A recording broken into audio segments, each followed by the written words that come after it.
Welcome to the Tech Egg. Don't get scrambled. Enjoy the video. In this video, I will explain how to make bread at home easy. First, gather your essential ingredients like all-purpose flour, warm water, active dry yeast, and fine sea salt. Having everything ready before you begin makes the process much smoother.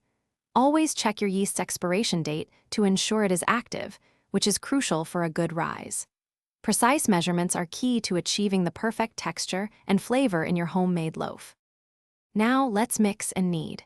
In a large bowl, combine your dry ingredients, then slowly add the warm water, mixing until a shaggy dough forms. Turn the dough out onto a lightly floured surface and knead it for about 8 to 10 minutes. This process develops the gluten, which gives bread its structure. You'll know it's ready when the dough is smooth, elastic, and springs back when gently poked. After kneading, it's time for the first proof.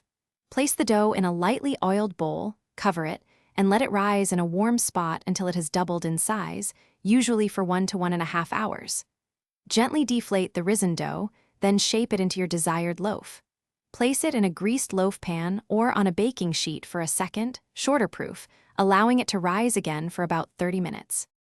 Finally, let's bake. Preheat your oven to 400 degrees Fahrenheit.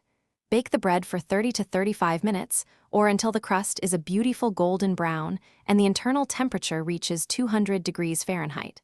Once baked, immediately remove the loaf from the pan and let it cool completely on a wire rack. This crucial step prevents a gummy texture and ensures a perfect slice every time. Enjoy your delicious homemade bread.